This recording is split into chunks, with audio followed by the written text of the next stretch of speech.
اور عمران نے سر ہلاتے ہوئے جیب سے چابی نکال کر اس کے ساتھی کی طرف بڑھاتے ہوئے کار کا نمبر بتا دیا، اور پھر وہ اس آدمی کے ساتھ سرخ رنگ کی کار میں بیٹھ کر آگے بڑھ گیا۔ اس نے بیک مرر میں اپنی کار کو بھی پیچھے آتے ہوئے دیکھا۔ کار مختلف سڑکوں پر گھومتی ہوئی ایک ویران علاقے کی طرف بڑھ گئی۔ عمران کے لبوں پر مسکراہٹ پھیل گئی۔ چند لمحوں بعد دونوں کاریں آگے پیچھے چلتی ہوئی ایک پرانے سے مکان کے احاطے میں داخل ہو گئیں۔ یہاں برآمدے میں مشین گنوں سے مسلح 4 افراد موجود تھے۔ تشریف لائیے، ڈرائیور نے اتر کر عمران کی طرف کار کا دروازہ کھولتے ہوئے قدرے مؤدبانہ لہجے میں کہا، اور عمران سر ہلاتا ہوا نیچے اترا اور پھر اس آدمی کی رہنمائی میں چلتا ہوا وہ ایک کمرے میں آ گیا۔ کمرہ خاصا بڑا تھا، لیکن اس میں سوائے 3 کرسیوں کے اور کوئی فرنیچر نہ تھا۔ ان کے پیچھے 4 مسلح افراد بھی اندر داخل ہوئے اور دروازے کے ساتھ دیوار سے لگ کر کھڑے ہو گئے۔ آپ تشریف رکھیں، باس بیچم آ رہے ہیں، اس آدمی نے کہا اور مڑ کر تیز تیز قدم اٹھاتا دروازے سے باہر نکل گیا، اور عمران تیز نظروں سے کمرے کا جائزہ لینے لگا۔ چند لمحوں بعد دروازہ کھلا اور ایک ناٹے قد لیکن سخت گیر چہرے والا نوجوان اندر داخل ہوا۔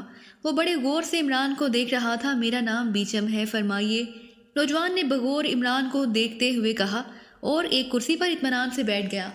تمہارا نام بیچم کی بجائے احمق ہونا چاہیے، عمران نے ہونٹ کاٹتے ہوئے کہا۔ کیا مطلب؟ کیا آپ ہوش میں ہیں؟ بیچم یکلخت اچھل کر بولا اور اس کے چہرے پر غصے کے آثار نمایاں ہو گئے تھے۔ میرا خیال ہے تم ہوش میں نہیں ہو۔ جب میں نے تمہیں بتا دیا ہے کہ اٹ از ٹاپ سیکرٹ تو تم ان آدمیوں کو یہاں کھڑے کر کے کہہ رہے ہو کہ فرمائیے۔ اس سے تو بہتر تھا کہ تم پہلے جلسہ عام کا اعلان کرتے اور پھر بھرے جلسے میں کھڑے ہو کر یہ الفاظ کہتے، عمران نے گراتے ہوئے کہا۔ او آپ ان آدمیوں کی وجہ سے ایسا کہہ رہے ہیں؟ سوری، میں آپ کو بتانا بھول گیا کہ یہ چاروں پیدائشی بہرے اور گونگے ہیں، اس لیے آپ بے فکر ہو کر بات کیجیے۔ سوری، یہ بات ایسی ہے کہ اس میں معمولی سا رسک بھی نہیں لیا جا سکتا، اس لیے آپ انہیں باہر بھیج دیں۔ یہ توہین ہے کہ اس کے سر پر مسلح آدمی کھڑے کیے جائیں، عمران نے منہ بناتے ہوئے جواب دیا۔ ایسی صورت میں آپ کی تلاشی لینا ضروری ہو جائے گی، بیچم نے جواب دیا۔ ٹھیک ہے، میں تلاشی دینے کے لیے تیار ہوں، عمران نے جواب دیا اور اٹھ کر کھڑا ہو گیا۔ بیچم نے اٹھ کر خود عمران کی تلاشی، لیکن اس کا ہاتھ اس خفیہ جیب تک نہ پہنچ سکا جس میں 0 نمبر کا پسٹل موجود تھا۔ ٹھیک ہے، بیچم نے کہا، اور اس نے مڑ کر ان چاروں کو اشارے سے باہر جانے کے لیے کہا، اور وہ سر جھکائے ایک دوسرے کے پیچھے چلتے ہوئے کمرے سے باہر نکل گئے۔ اب دروازہ بند کرو، عمران نے سخت لہجے میں کہا، اور بیچم سر ہلاتا ہوا واپس مڑا اور اس نے آگے بڑھ کر دروازہ اندر سے بند کر دیا۔ عمران بڑے مطمئن انداز میں کرسی پر بیٹھا ہوا تھا۔ جی اب فرمائیے، بیچم نے واپس آ کر کرسی پر بیٹھتے ہوئے کہا۔ تمہارا ہیڈ کوارٹر کہاں ہے؟ عمران نے بڑے سنجیدہ لہجے میں کہا۔ کیوں؟ آپ کیوں پوچھ رہے ہیں؟ بیچم نے چونک کر پوچھا۔ تاکہ میں اس میں گھس کر بلڈ ہاؤنڈز کی پوری تنظیم کی تفصیلات بھی حاصل کر سکوں اور اسے تباہ بھی کر سکوں، عمران نے بڑے سرد لہجے میں جواب دیتے ہوئے کہا، اور بیچم کی آنکھیں حیرت سے پھیلتی چلی گئیں۔ او تو میرا شک درست تھا، بیچم نے ہونٹ چباتے ہوئے کہا۔ کیسا شک؟ عمران نے مسکراتے ہوئے پوچھا۔ کہ تم کسی غلط مقصد سے آئے ہو، بیچم نے کہا، اور دوسرے لمحے اچھل کر کھڑا ہو گیا۔ اب اس کے ہاتھ میں ریوالور نظر آ رہا تھا۔ اگر تم بلڈ ہاؤنڈز کے سیکنڈ چیف ہو تو پھر راجی سنگھ سے بڑا احمق دنیا میں پیدا نہیں ہوا، عمران نے منہ بناتے ہوئے کہا، اور اس کے ساتھ اس نے کرسی پر بیٹھے بیٹھے یکلخت اپنی لات اوپر کو اٹھائی اور سامنے کھڑے بیچم کے ہاتھ سے ریوالور نکل کر ایک جھٹکے کے ساتھ دور فرش پر جا گرا، اور اس کے ساتھ ہی عمران نے نہ صرف پسٹل نکال لیا بلکہ وہ اٹھ کر بھی کھڑا ہو گیا۔ بیچم واقعی احمقوں کی طرح کھڑا عمران کا منہ دیکھ رہا تھا۔ شاید یہ سب کچھ اس کی توقع کے بالکل برعکس ثابت ہوا۔ تم ہو کون؟ بیچم نے اپنے آپ کو سنبھالتے ہوئے کہا۔ میرا نام پرنس آف ڈھمپ ہے، عمران نے سرد لہجے میں جواب دیا، اور بیچم اس طرح اچھل کر پیچھے ہٹا جیسے اس نے کوئی مافوق الفطرت چیز دیکھ لی ہو۔ مگر چیف باس نے تو تمہارے پورے گروپ کا خاتمہ کر دیا ہے، کوٹھی کو بموں سے اڑا کر، بیچم نے حیرت بھرے لہجے میں کہا۔ ان بے گناہوں کا انتقام تو میں نے ابھی لینا ہے مسٹر بیچم، عمران نے کہا، اور بیچم نے یکلخت اتنی پھرتی سے کلا بازی کھائی کہ عمران بھی ایک لمحے کے لیے حیران رہ گیا۔ دوسرے لمحے بیچم کلا بازی کھا کر ایک دیوار سے جا ٹکرایا، اور پھر عمران کے دیکھتے ہی دیکھتے وہ اس طرح فرش میں غائب ہو گیا جیسے اسے زمین کھا گئی ہو۔ یہ سب کچھ صرف پلک جھپکنے میں ہوا، لیکن عمران اس کے غائب ہوتے ہی بجلی کی سی تیزی سے دروازے کی طرف دوڑا، لیکن ابھی وہ دروازے تک پہنچا ہی تھا کہ یکلخت زمین اس کے قدموں کے نیچے سے غائب ہو گئی۔ عمران نے سنبھلنے کی کوشش کی، لیکن دوسرے لمحے وہ کلا بازی کھاتا ہوا خاصی گہرائی میں جا گرا۔ اس کا جسم نیچے کسی سخت چیز سے ٹکرانے کی بجائے کسی نرم سی چیز میں دبتا گیا، اور جب اس کے جسم کی حرکت رکی اس نے تیزی سے اپنے آپ کو اوپر کی طرف اچھالنا چاہا، لیکن پھر وہ ایک طویل سانس لے کر رہ گیا۔ اس کا جسم جس چیز میں دب گیا تھا اس چیز نے اس کے جسم کو اس طرح چپکا لیا تھا جیسے کوئی چیز گوند سے جڑ جاتی ہے۔ یہ جگہ گہری تاریکی میں ڈوبی ہوئی تھی، اس لیے عمران اس چیز کی ماہیت معلوم نہ کر سکتا تھا، لیکن دوسرے لمحے چٹکی آواز کے ساتھ وہ جگہ روشن ہو گئی اور عمران نے ایک طویل سانس لیا۔ وہ کپاس نما کسی روئی کے بہت بڑے ڈھیر میں دبا ہوا تھا۔ عمران کی صرف گردن اور سر باہر تھا اور باقی پورا جسم اس نیلے رنگ کے روئیں کے ڈھیر میں غائب تھا۔ یہ ایک کافی بڑا کمرہ تھا اور اوپر چھت ایسے دکھائی دے رہی تھی جیسے ٹھوس پتھروں کی ہو، لیکن یہ پتھر ایک دوسرے کے ساتھ کسی سیاہ رنگ کے میٹیریل سے جڑے ہوئے تھے۔ روئیں کا یہ ڈھیر پورے کمرے میں پھیلا ہوا تھا۔ روشن ہونے کی تقریباً آدھے گھنٹے بعد یکلخت گڑگڑاہٹ کی سی آواز سنائی دی اور اس کے ساتھ ہی نیلے رنگ کا دھواں تیزی سے کھسکتا ہوا دائیں طرف کی دیوار میں بننے والے خلا میں غائب ہو گیا۔ صرف اتنا ڈھیر باقی رہ گیا جو عمران کے جسم کو جکڑے ہوئے تھا، اور پھر دیوار کا وہ خلا غائب ہو گیا اور اس کے ساتھ ہی دوسری طرف کی دیوار میں ایک اور خلا پیدا ہوا، اور اس میں سے وہی 4 گونگے اور بہرے مسلح افراد مشین گنے سنبھالے اندر داخل ہوئے اور پہلے کی طرح اس خلا کے دونوں اطراف میں کھڑے ہو گئے۔ چند لمحوں بعد اس خلا میں سے بیچم اندر داخل ہوا، لیکن وہ بھی بغیر کوئی بات کیے ایک سائڈ پر ہٹ کر کھڑا ہو گیا، اور پھر اس کے بعد جو شخص اندر داخل ہوا اسے دیکھ کر عمران چونک پڑا، کیونکہ یہ راچی سنگھ تھا۔ عمران چونکہ اسے جانتا تھا اس لیے اسے دیکھتے ہی پہچان گیا۔ تو تم ہو علی عمران، پاکستان کے وہی علی عمران جس کے کارناموں کی دھوم مچی ہوئی ہے، لیکن دیکھو تم کس طرح بے بس اور معذور کھڑے ہو۔ راچی سنگھ نے آگے بڑھ کر بڑے طنزیہ لہجے میں عمران سے مخاطب ہو کر کہا، کون بے بس ہے اور کون معذور ہے اس کا فیصلہ تو بعد میں ہوگا راچی سنگھ، البتہ مجھے خوشی اس بات کی ہے کہ آخرکار میں نے تمہیں ٹریس کر ہی لیا۔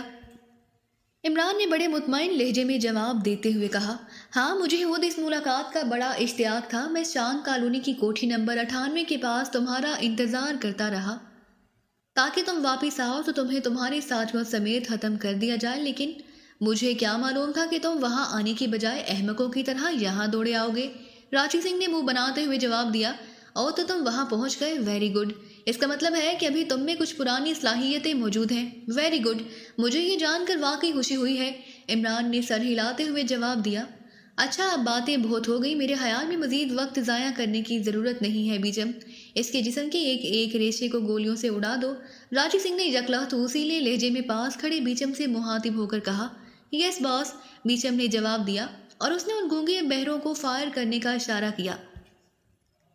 تم اس قدر عقل مند بھی ہو سکتے ہو، میں اس کا تصور بھی نہیں کر سکتا تھا۔ عمران نے یکلخت طنزیہ انداز میں مسکراتے ہوئے کہا، موت کو سامنے دیکھ کر ہر شخص سے حواس اسی طرح گم ہو جاتے ہیں۔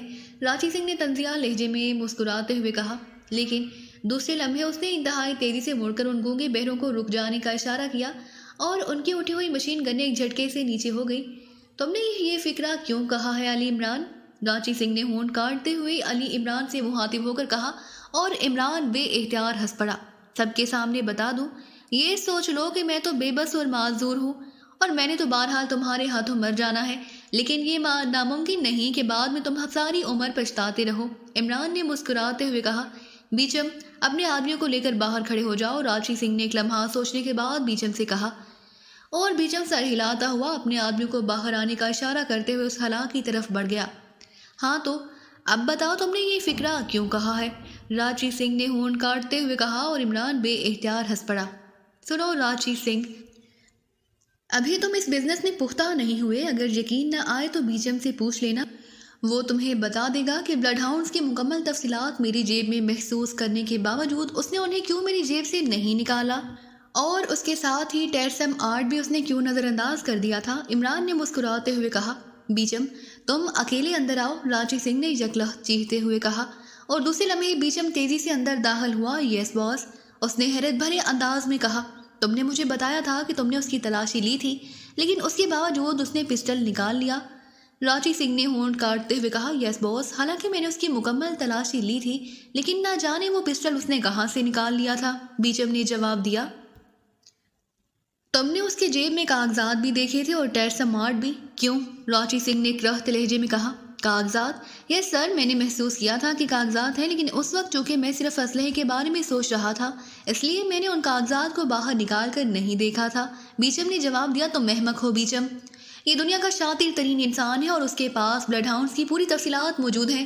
اگر صرف کاغذات ہوتے تب تو کوئی بات نہ تھی، لیکن اس کے پاس ٹیرسا مارڈ ہے، اور تم جانتے ہو کہ ٹیرسا مارڈ کس قدر خوفناک ہے۔ اس کے پھٹتے ہی یہ پوری بلڈنگ ہمارے ساتھ ہی فضا میں غائب ہو جاتی، راجی سنگھ نے کہا۔ باس، ٹیرسا مارڈ کی موجودگی تو میں نے محسوس نہیں کی تھی، بیچم نے جواب دیتے ہوئے کہا۔ تمہیں تو پسٹل بھی محسوس نہیں ہو رہا تھا، حالانکہ وہ ٹیرسا مارڈ سے کہیں بڑا ہوتا ہے، عمران نے طنزیہ لہجے میں کہا۔ ٹھیک ہے، پہلے اس کی جیبوں سے یہ چیزیں نکال لو اور پھر اسے گولی مار دو، یہی میرے سامنے، راجی سنگھ نے تیز اور تحکمانہ لہجے میں کہا۔ یس باس، بیچم نے کہا اور مڑ کر تیزی سے اس خلا میں سے باہر نکل گیا۔ چند لمحوں بعد وہ واپس آیا تو اس کے ہاتھ میں ایک بڑی سی سپرے گن تھی اور اس کے پیچھے وہ 4 مشین گنوں سے مسلح افراد بھی اندر آ گئے تھے اور وہ سامنے آ کر اکٹھے کھڑے ہو گئے۔ اس کے ہاتھ میں وہ پسٹل تو نہیں ہے؟ راجی سنگھ نے پوچھا۔ نو سر، وہ تو اس کمرے میں گیا ہی نہیں، بلکہ وہ تو اسی کمرے میں گر گیا تھا، بیچم نے جواب دیا۔ ٹھیک ہے، سپرے کرو، راجی سنگھ نے کہا اور جیب سے ایک بھاری ریوالور نکال لیا۔ بیچم نے سپرے گن کی نال کا رخ عمران کی طرف کیا اور گن کا ٹریگر دبا دیا۔ گن میں سے سرخ رنگ کی گیس کی دھار سے نکل کر عمران کے جسم کے گرد موجود نیلے رنگ کے روئیں پر پڑنے لگی۔ جہاں جہاں پر یہ گیس پڑتا جا رہا تھا، رواں تیزی سے غائب ہوتا جا رہا تھا اور چند لمحوں بعد ہی عمران کے جسم کے گرد موجود رواں مکمل طور پر غائب ہو گیا، اور اب اس نے محسوس کیا کہ اس کا جسم اب مکمل طور پر آزاد ہے۔ پسٹل واقعی اس کے ہاتھ سے اوپر والے کمرے سے گرتے ہوئے نکل چکا تھا، اس لیے وہ خالی ہاتھ کھڑا رہا۔ اب تم دیوار کی طرف منہ کر لو، راجی سنگھ نے تیز لہجے میں کہا، اور عمران نے اس بات میں سر ہلا دیا اور مڑنے لگا، لیکن مڑتے مڑتے یکلخت اس کا جسم بجلی کی سی تیزی سے اچھلا اور دوسرے لمحے راجی سنگھ چیختا ہوا اس کے ساتھ ہی اڑتا ہوا دیوار سے جا لگا۔ عمران کی پشت دیوار کے ساتھ تھی، جبکہ راجی سنگھ اس کے سینے سے لگا ہوا تھا، البتہ ریوالور اس کے ہاتھوں سے نکل چکا تھا۔ خبردار، سب اسلحہ گرا دو ورنہ میں اس کی گردن توڑ دوں گا، عمران نے غراتے ہوئے کہا، اور ساتھ ہی اس نے اپنے بازو جو کو راجی سنگھ کی گردن کے گرد حمائل تھا ایک زوردار جھٹکا دیا اور راجی سنگھ کے حلق سے بے اختیار کربناک چیخ نکل گئی۔ انہیں حکم دو راجی سنگھ، ورنہ۔ عمران نے ایک اور زوردار جھٹکا دیا تو راجی سنگھ نے بے اختیار چیختے ہوئے کہا، گرا دو، گرا دو۔ راجی سنگھ کی آواز میں ہرہراہٹ بھی شامل تھی۔ اس کا جسم جو عمران کے دوسرے بازو کی گرفت میں تھا ڈھیلا سا پڑ گیا، اور بیچم نے ان گونگوں کو اشارہ کیا اور انہوں نے سر ہلاتے ہوئے مشین گنیں نیچے گرا دیں۔ اب تم سب باہر چلے جاؤ، گھبراؤ نہیں، اگر تم نے میری ہدایت پر پورا عمل کیا تو راجی سنگھ کو کچھ نہیں ہوگا، ہم پرانے ساتھی ہیں، عمران نے تیز لہجے میں کہا، اور ساتھ ہی اس نے ایک بار پھر زوردار جھٹکا دیا اور راجی سنگھ کے حلق سے زوردار چیخ نکل گئی۔ بیچم نے بجلی کی سی تیزی سے عمران کے حکم کی تعمیل کی اور وہ اپنے ساتھیوں سمیت تیزی سے اس خلا سے باہر نکل گیا۔ ان کے باہر نکلتے ہی عمران راجی سنگھ کو گھسیٹتا ہوا تیزی سے فرش پر پڑی ہوئی مشین گنوں کی طرف بڑھنے لگا، لیکن دوسرے لمحے اس کے قدم یکلخت زمین سے اکھڑے تو باوجود کوشش کیے وہ اپنے قدم واپس زمین پر نہ جما سکا، اور اس کے ساتھ ہی راجی سنگھ چکنی مچھلی کی طرح اس کی گرفت سے نکل گیا۔ اس نے دراصل انتہائی ماہرانہ انداز میں عمران کے قدم اوپر اٹھتے ہی یکلخت پیچھے کی طرف دباؤ ڈال کر عمران کو فضا میں اٹھا کر اس کی گرفت ڈھیلی کر دی۔ اس طرح وہ اس کی گرفت سے نکل جانے میں کامیاب ہو گیا۔